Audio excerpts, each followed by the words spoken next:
What's going on, internet goers? This is Ryan, and I'm coming at you with the Nintendo Direct November video condensement. I'm not going to sit here and try and talk for 20 minutes. It might happen anyway, but I'm going to try and condense this all really quick. And I'm going to jump in with topic 1, and we're going to go in order as the way that they described it. If I miss anything, feel free to leave comments down below. We can discuss it down in the comments, but I'm going to talk about all the things that they either made like a long chunk of video for. This was like a 30-minute thing, so they had a lot to talk about. But first, we have the Legend of Zelda Twilight Princess HD remake. Now, I was excited to see this. At the same time, though, it feels like a delay for Zelda Wii U. Not that I care about delays, in all honesty, when it comes to something being delayed or if something gets pushed back. That's a good thing for me, because I want the full product and at its absolute best the day I get it. Side tangents everywhere. But Twilight Princess HD, and it's even getting its own bundle, which I think is super cool. It's something I might consider picking up day one. It comes with the Wolf Link amiibo. I fucking hate amiibos. I hate them. But it looks really cool. Like, really, really cool. I think that's I wouldn't want to say perfect, but it does look really friggin' nice. And it's going to come in a bundle pack, kind of like you saw with Skyward Sword. It came with a remote, and then you even look at Majora's Mask for the 3DS that got re-released. It came with a Skull Kid figurine. And more recently, Yoshi's Woolly World actually came with its own amiibo, a yarn amiibo. This is exactly what that is. You're going to get the game. I believe it says you're going to get a digital soundtrack. I don't remember in detail, but you're going to get that as well, and the amiibo. So that's really cool. I am really, really excited for it, and I'm pretty much thinking I'm going to try and get that day one that it comes out. Don't quote me, though. I am not rich by any means. And then up next, we had Triforce Heroes updates. I don't own the game yet, but it looks good. I think that it's going to be a great addition to the Zelda series, especially going back to the style of Phantom Hourglass and Spirit Tracks. I still haven't gotten to Spirit Tracks, but I heard it was alright for a Zelda game. But it's in the same vein as far as its look and graphics, which is cool. But the updates that they actually have on it, I thought were super cool. I thought the biggest thing that came with this update was that they actually revealed a completely new area in the game, which is super cool. And it has like little side quests, is the way I see it. And then on top of that, with the new area, there's also going to be 2 different links you can turn into. For those of you who don't know, Triforce Heroes, you're actually 3 links. You're one link that can move around and stuff, but then you have like these puppets that you control, and they have different powers and everything. But they actually added 2 different kinds of puppets that you can move around, transform. I don't think you'd be able to use all 5 like in one area, but I believe you could probably sub out 1 or 2 of them depending on the area you're going to. But it's super cool. They added the Linebeck, which is from Phantom Hourglass, and he basically his special powers that you can see inside treasure chests to know what you're getting before you open them. It'll make puzzle solving a little easier, or if you only have one key and you're in front of like 2 or 3 chests, you could see which one has what item, and you can pick the best one that will best suit your needs at the time. And then on top of that, they have a Fierce Deity one. Now that is super, super cool. That's throwing back to the Majora's Mask days, and he has incredible power and can shoot like, they look like I don't even know, it's almost like an aurora beam all around him, and it shoots forward, back, into his sides, and can basically attack everyone around him. So that's super cool. I thought that was just a really nice idea and a throwback to the Nintendo 64 days of Zelda. So that was super cool too. There was all sorts of updates for this. There was just out the wazoo. You had a Mario Maker update, which was a really big thing. You had an Animal Crossing update, I suppose. I mean, that hasn't been out very long, but they had one of those updates. They had an update of their eShop where they had these games like Pokemon Picross and Typo Man, which actually looks really good. I'll talk about that in a second. They also announced that you could get the original Pokemon Red, Blue, and Yellow download update. Like, you could actually play the games on, I believe, the 3DS, maybe even the Wii U. I don't quite remember, but they updated Mighty Number 9. They said that that's going to be coming out. It has a release date and footage. I don't remember the release date, unfortunately. Now, this is one that I actually experienced just today, and that is Splatoon got an update where it got 2 new maps, and it got new weapons and all sorts of fun stuff like that. Now, of course, that's a little minor thing, but at the same time, someone who is an avid fan of Splatoon, these maps look really cool. They showed them in detail, like a 3D replica detail, like video of it on the Nintendo Direct. And they look really cool. I actually got to play one of them. It was the museum, I believe. And it looks really cool. It plays really nice. It gives it a different dynamic to the level. It's a little harder to get around certain places in the one that I was playing.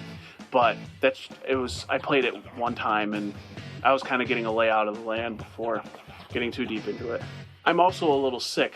Can you tell? Can you hear the nasally in my voice? Then next, we have Mario Tennis Ultra Smash. Now, it looks really good. It's not out yet. I don't have the exact release date. I'll leave that somewhere down here, I think, when I am done. But there's more gameplay that they showed. They showed how there's like an actual Ultra Smash jump that you can do, where basically when someone smashes the ball into your side of the court, you can get it over to them even quicker, as opposed to just winding up and then bam. You can actually jump into the air to get to the ball faster and just smack it down as hard as you can, which is a cooler cooler feature, and it makes it a lot harder, especially if you're immediately on the defensive. You got it over there, you're like, oh good, oh shit, it's coming at me. Like, that's kind of the impact that would have. Plus, there's going to be all sorts of updates coming for that as well. But that's not even out yet. Now, we kind of travel into a bigger topic. Everyone is raving about this one. Everyone wants to play Xenoblade Chronicles X. I still haven't even played the first one. I haven't even played the one on the new 3DS. I don't have a new 3DS. But this does look really good. And I was just told not too long ago, like a day or two ago, that the Xenoblade Chronicles X that's coming out, the world, the map for it, apparently is going to be like 4 times the size of Fallout. Now, that kind of sounds crazy to me, only because Xbox and PlayStation have done everything they can to make open worlds in all these wonderful games that are coming out, like Fallout, Star Wars Battlefront. If we can look at Skyrim, I feel like it started and became a big major thing with Skyrim, that there's just this open world. You can just walk all around it. You don't have to do anything at a specific time, and it's big and beautiful. Now, I've heard a lot about Fallout 4. That is literally the only thing I've been hearing on Facebook. And I'm not going to sit here and knock Fallout 4. The game's not for everyone. I personally have only played a little tiny bit, and I've seen people play it. It looks like a good game. Not Fallout 4. I watched Fallout 3 in New Vegas, and those were nice. And I've seen gameplay of Fallout 4 online. Not the point. Now, getting back to the topic with Xenoblade Chronicles X. If the map, it really is 4 times the size of Fallout 4, holy fuck. I really can't wait to see the open world in Zelda Wii U, because that is going to be huge, and I knew that was going to be huge. I was thinking it's going to be as big as like Fallout 4. But if they're saying Xenoblade Chronicles is going to be as big as Fallout 4, or bigger than Fallout 4 even, I can only imagine what Zelda Wii U looks like. I mean, they've been pushing that back, and they've been like freaking hiding everything about it. They're not telling us anything. Just, I can only imagine. And Xenoblade Chronicles looks really good. The story sounds good. The graphics look amazing. So that's something I'm definitely going to be looking into playing. I really wish I could get the first one before this one, but that game's becoming harder and harder to come by. And I mean, it's a little spoiler for a video you haven't seen yet, but I did come across one at the last convention I went to, which was Retro Game Con. It was sealed too, so they wanted like 70 or 80 bucks for it. So, but what can you do?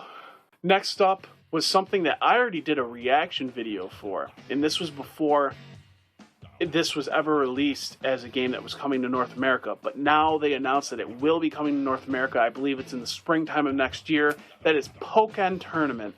This game looks absolutely awesome. It looks like it's pretty much like a third person in your face fighting game for Pokemon. And where a lot of people will immediately find negatives to it, I think this is an awesome idea.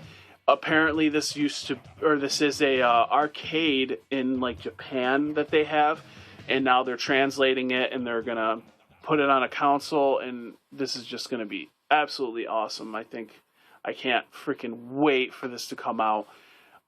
Probably not a first day pickup for me. I probably won't buy it on its first day, but this is definitely something I'm going to be looking into buying later.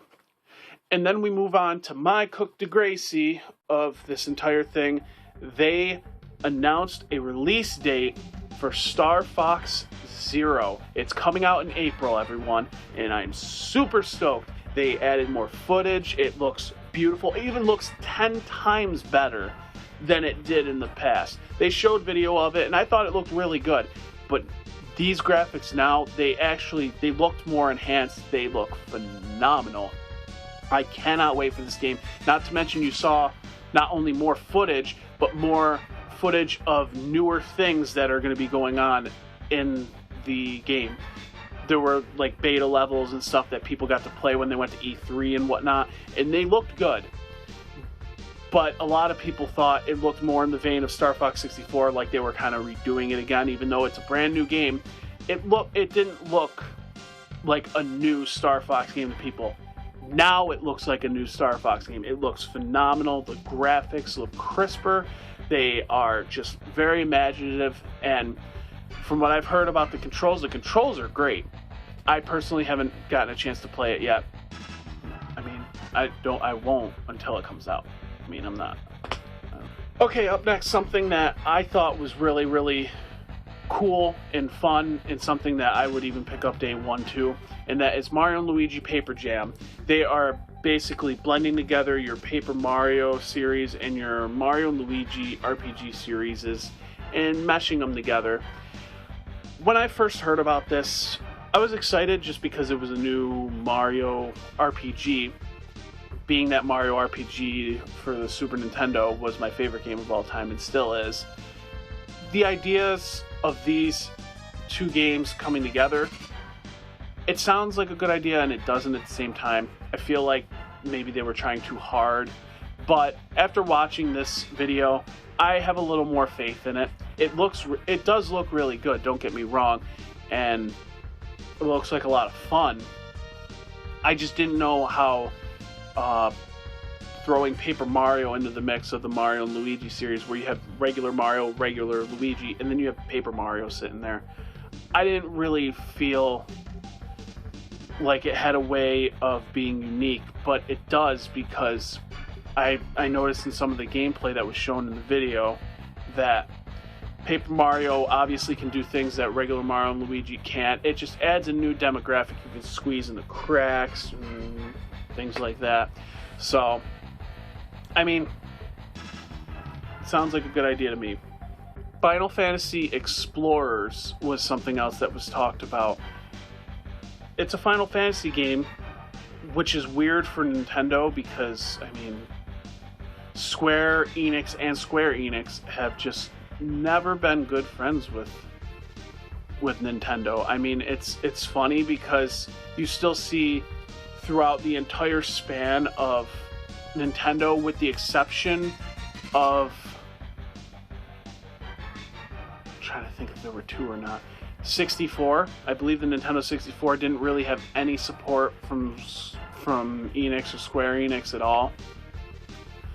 But I mean, like the GameCube even had Final Fantasy Crystal Chronicles, and then you look at the Wii, it had Crystal Bearers and all that stuff. They never had a legit Final Fantasy game. They didn't even have like a Final Fantasy Tactics on a Nintendo platform after the whole debacle with trying to make the Super Nintendo PlayStation, the Nintendo PlayStation, that whole news, which is something I would probably like to talk about sometime later on the road, but that's not the topic that we're on. Fire Emblem Fates is coming out. I was a fan of Fire Emblem growing up. I believe the only one I had at the time was the one for the Game Boy Advanced, and it got lost somewhere in transit. And it's a good series.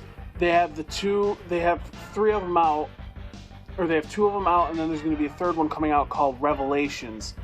But this Fire Emblem Fates, I believe, is a combination of everything. It's going to be a big package. It's going to have some DLC and stuff in it. It's going to be cool. I mean, there's not much more to say about it. It's Fire Emblem. Then they announced a Mega Man Legacy Collection, and that's cool. I mean, there's all sorts of... There's the Legacy Collection that came out on the PS2 and GameCube. Then they had the X Collection, which was also on the PS2 and GameCube. I believe Xbox was in on it too. For some reason, I thought they weren't in on it. But anyway, there's this Mega Man Legacy Collection where you can play 1 through 6. I believe it's online. It's a download.